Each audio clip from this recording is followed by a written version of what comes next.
This is the Merkur Fanzhi, and I had this watch for about 6 months now, and I think it's time to make a video review about it. So first of all, let's start with what you receive with the watch. So it comes in this travel case, which is red, green, and white for some reason, like the Italian flag. Not sure why, but okay. You get this cleaning cloth as well. You see, I didn't even open mine. It comes with a thick instruction manual for all the models that they produce, everything in multiple languages. Also, it has the warranty certificate, but of course it is not filled in. And last but not least, you receive this small little tool to adjust your bracelet. It has this pin on one end and this fork kind of thing on the other end. So first of all, let me tell you about the watch that this model homages. The Shanghai 114 military watch was released in the 60s, and it was reissued again in 2009. And this watch basically takes these two previous models and makes it a little bit different because they did not include a date, and also the bezel here is a stainless steel bezel with an aluminum insert, and on the originals the bezel was in one complete piece, and it was PVD coated black. So they advertised the watch as 38 millimeter, but as you can see, the bezel overhangs the case. So the bezel is 40 millimeter, the case is 38, lug to lug is 45, the lug width is 20 millimeters, and the thickness is claimed to be 12, including the little bit domed crystal. The case of the watch is brushed with circular brushing on the top and is polished on the edges and on the side as well. As you can see, the lugs are very thin, giving this watch a very unique case profile.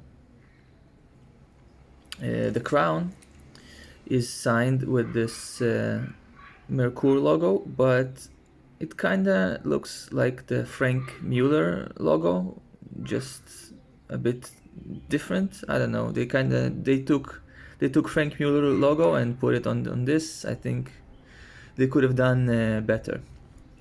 The crown is non-screw down, so basically in its most inside position you wind the mechanism and you pull it out once to adjust the time. And as you can see, the movement is not hackable.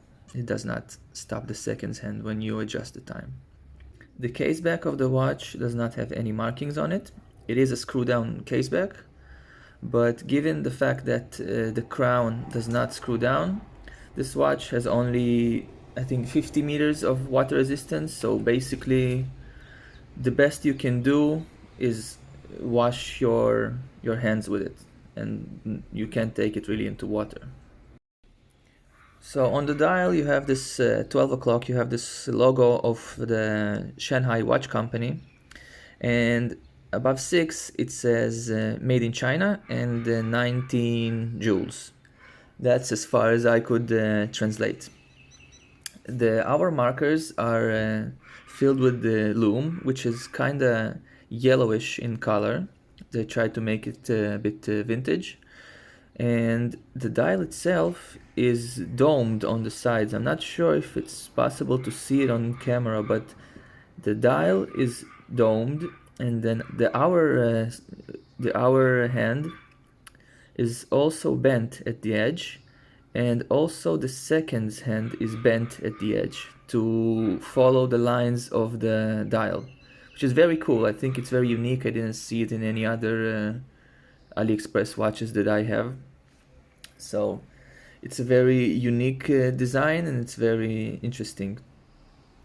The dial itself is matte black, and the bezel is a friction bezel. It is bi-directional, and there's no clicks in it. It's just held in by friction.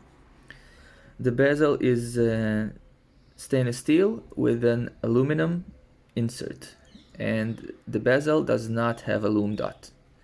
All of the markings on the bezel are just printed.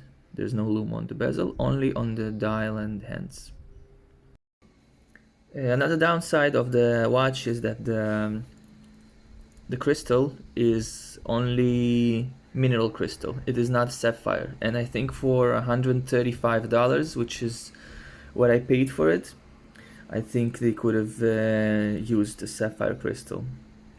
But I've used it for about half a year, and I still didn't manage to scratch my crystal.